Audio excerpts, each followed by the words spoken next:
Hello, my name is Sampoorna. I live in Chennai in India. I'm a psychologist and I run a center called Ratna Center for Conscious Living.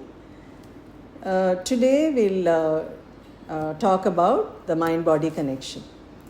So when we think about the mind-body connection, there's usually doubt about whether the mind can really affect the body, whether the body can affect the mind. And it does, both ways it does work. There is psychosomatic and there's also somatopsychic.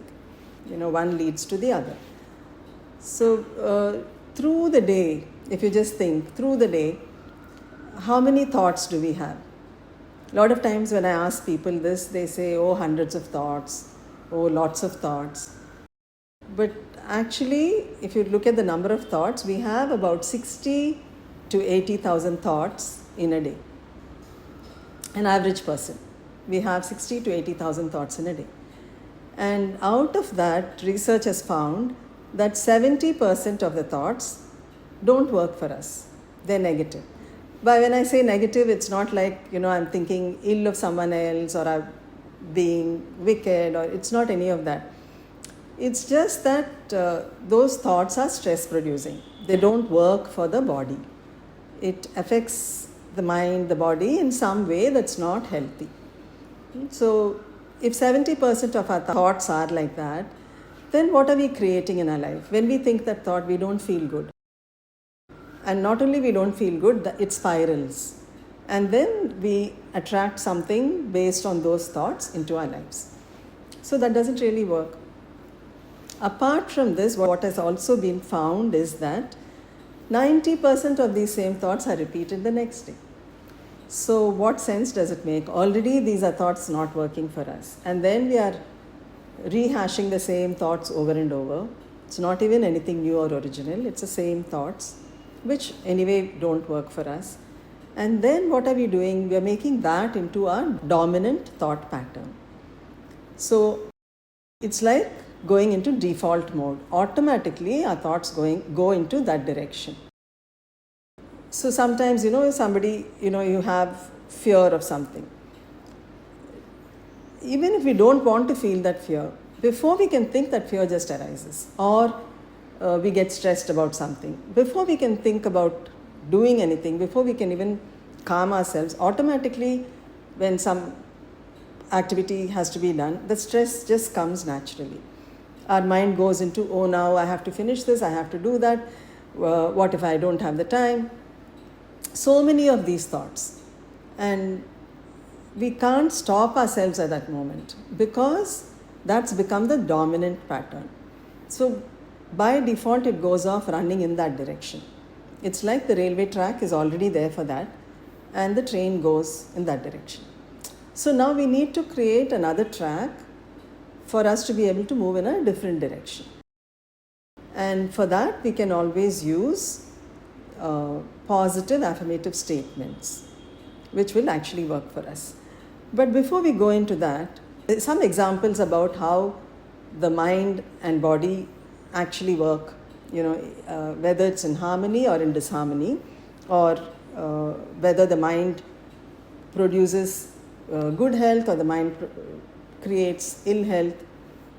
We'll just take a few examples and I'll just show you what can happen just by how we think, or even by how we exist as people. So the Institute of Noetic Sciences, which does research in parapsychology and stuff like that, they conducted an extensive research, and they found that when they were studying people who healed, despite the fact that they were not expected to heal. So they were wondering, how does this happen? Maybe there's one particular thing that helps this happen.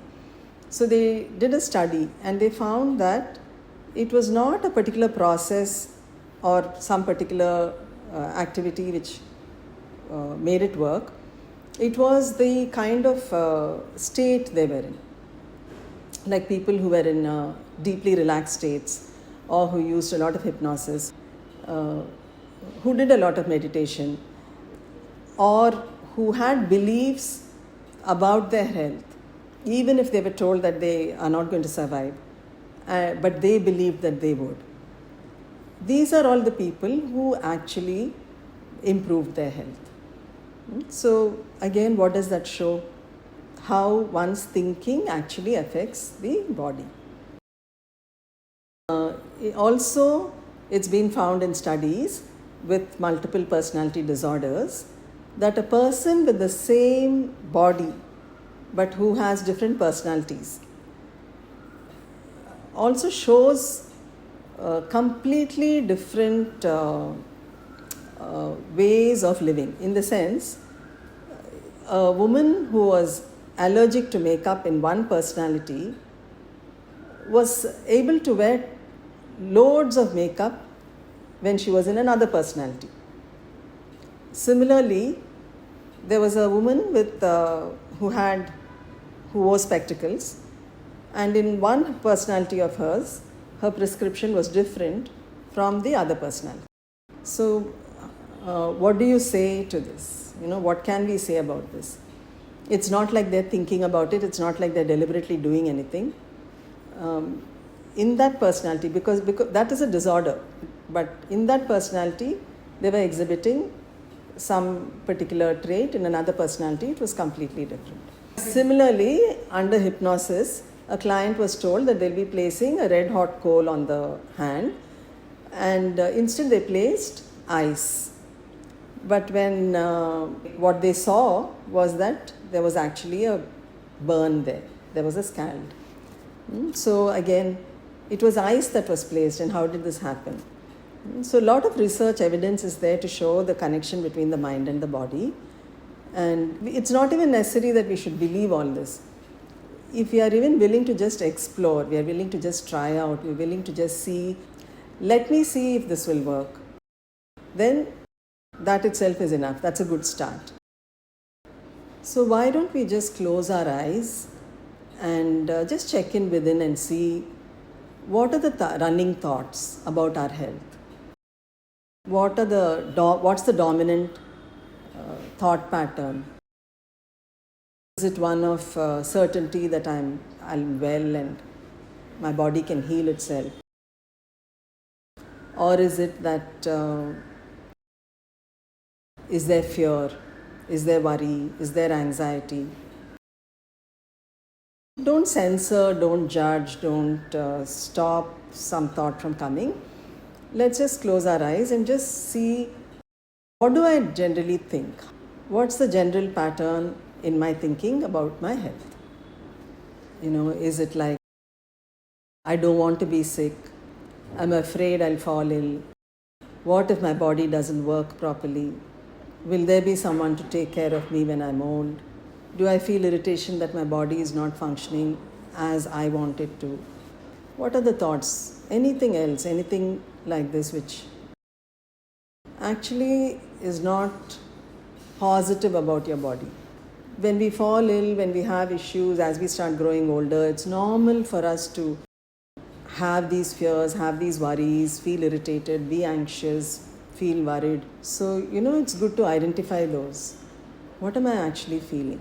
Once you have them, we can actually go through a few affirmative statements related to health, where we can bring in a new kind of thinking into ourselves, so that we can have thoughts about our health that will actually work for us. And if the mind is so powerful and if it can create changes for our body, why not give it a try? Okay, so once we identify all this, we'll then go into positive affirmative statements, which I'll lead you through.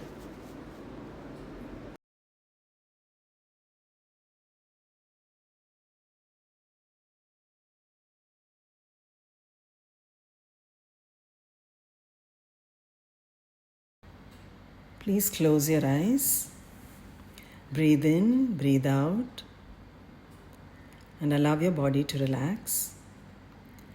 And allow these words to just go through into your consciousness.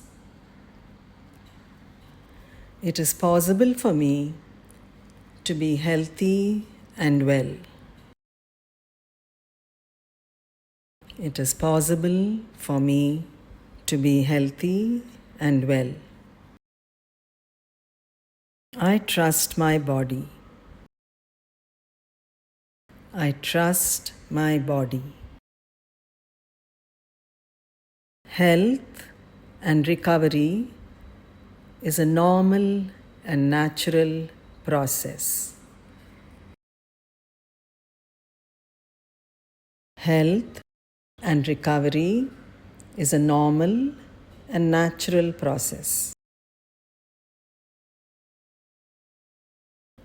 I listen to my body. It knows what to do and tells me what to do. I listen to my body. It knows what to do and tells me what to do. There are many pathways to health. It is happening in the most appropriate way for me. There are many pathways to health. It is happening in the most appropriate way for me. My mind and my body are connected and they support each other. My mind and my body are connected and support each other. Pain and illness is a communication from my body. It is a message that my body is passing on to me. Pain and illness is a communication from my body. It is a message that my body is passing on to me. I participate in my own healing process. I participate in my own healing process.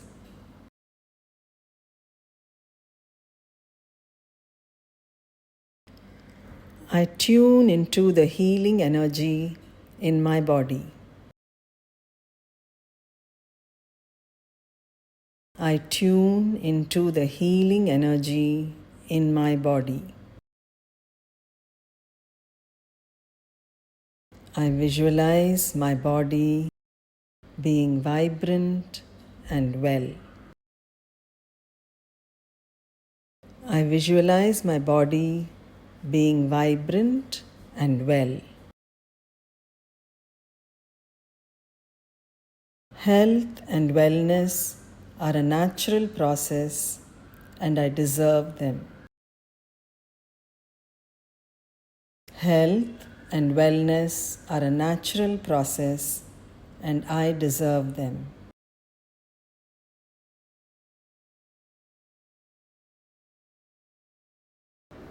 And then you can open your eyes and come back to the space.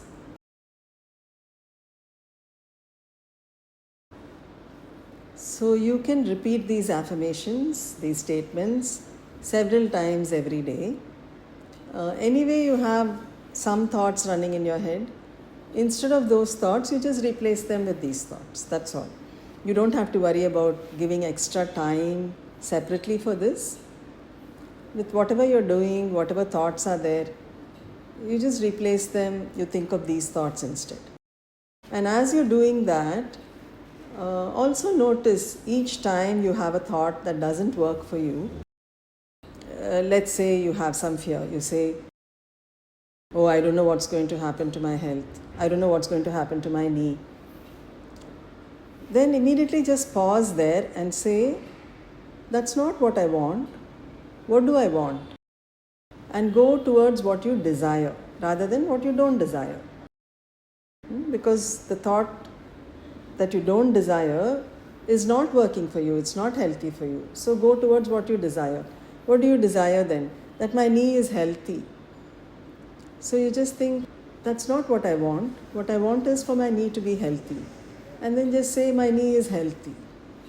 There is a book called You Can Heal Your Life by the internationally famous author Louise Hay, who was a metaphysical teacher. And this book is a book that every household needs to have. What Louise Hay has done is to give affirmative thoughts for each illness.